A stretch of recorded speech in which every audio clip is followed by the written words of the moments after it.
நேற்று நான் அவையில் இல்லை. சாயந்தரம் மாண்புமிகு முன்னாள் அமைச்சர் அண்ணன் தங்கமணி அவர்கள் பேசும்போது கடந்த 3 ஆண்டுகள் இலவச வேஷ்டி சேலை உரிய காலத்தில் வாங்கப்படவில்லைன்னு சொல்லுகிறார்.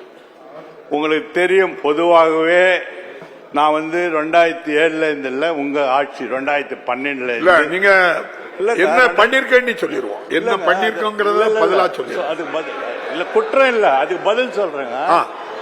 2012 10வது மாசம் தான் கொடுத்துக்கிறாங்க. 14 அது கூட இது சொல்லிட்டு அதுக்கு வர்றேன். அதுக்கு வர்றேன் சார். இரு சார், ஒரு அவசரப்படாதீங்க. இல்ல அவசரப்படாதீங்க. நீங்க 3 ஆண்டு நாங்க லேட்டா கொடுத்துக்கிறேன்னு சொல்லிக்கிறீங்கல்ல, 3 ஆண்டு லேட்டா கொடுத்துக்கிறேன்னு சொல்லிக்கிறீங்கல்ல. மாண்புமிகு அமைச்சர் சொல்றேங்க. மாண்புமிகு அமைச்சர் கொஞ்சம் கவனிச்சிடுங்க. நேற்று தங்கமணி அண்ணா அவர்கள் ஒரு கேள்வி கேட்டாங்க, அதுக்குள்ள பதில் மட்டும் சொல்லுங்க, மற்றதை டிமாண்ட்ல பேசிடலாம். அந்த ஒரு பதில் சொல்லுங்க. ஒண்ணு இல்ல, அதே மாதிரி அவங்க நம்ம கொடுக்கல அப்படிங்க சொல்லுங்க. அடுத்தது அவர் என்ன சொல்றாருன்னா, இது நாங்க தான் இதான் ஃபர்ஸ்ட் டைம் 31ஆம் தேதிக்குள்ள கொடுத்து இத்தனை வருஷத்துல இந்த வருஷம் தான் ஒன்று. எல்லா வருஷம் பாத்தீங்கன்னா 10வது 8வது மாசம் வரைக்கும் கொடுத்திருக்காங்க. அதில் நீங்க மட்டும் பதிவு பண்றீங்க. இப்போ இதுக்கு முன்னே இந்த நம்ம தாலுகா அலுவலகங்களில் மூட்டையாக கட்டி வீணாக வைத்துள்ளார்கள் சொல்கிறார்.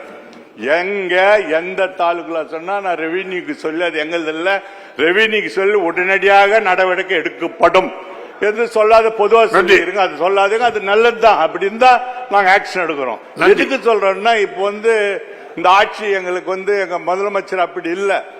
நான் யாரா இருந்தாலும் ஒரு நியாயமா ஒரு இது அந்த மாதிரி நியாயமா நடந்துக்கிறோம். இப்ப நிஜமாவே போனா நாங்க திமுக ஆட்சியில் இருக்கிறோமா, இப்ப ஏடிஎம்கே நீங்க தான் நல்லா அனுபவிச்சுருக்கீங்க. இப்போ நீங்க தான் எதிர் பதில் சொல்லி உங்களுக்கு தான் டைம் கொடுத்து, அது நான் இது யார் பேசியிருந்தாலும் நான் எடுத்துக்குவேன். நமது தங்கமணி மேல எனக்கு ஒரு அவர் இந்த மாதிரி சாதாரணமா பேச மாட்டார். தவறான இதோட இல்ல. சரி, போதும். பிச்சாண்டி அடுத்த கேள்வி இருங்க.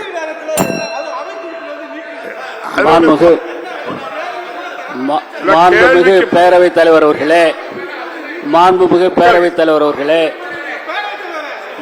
மாண்புமிகு பேரவைத் தலைவர் அவர்களே, நான் பார்த்துக்கிட்டு சொல்றேன். நான் பார்த்துக்கிட்டு மாண்புமிகு தவறான பதிவு ஒண்ணு இல்ல. உட்காருங்க. உங்களை நல்லா தானே சொல்லியிருக்கு. உட்காருங்க. செய்திகளை உடனுக்குடனும் துல்லியமாகவும் தெரிந்து கொள்ள சப்ஸ்கிரைப் பண்ணுங்க.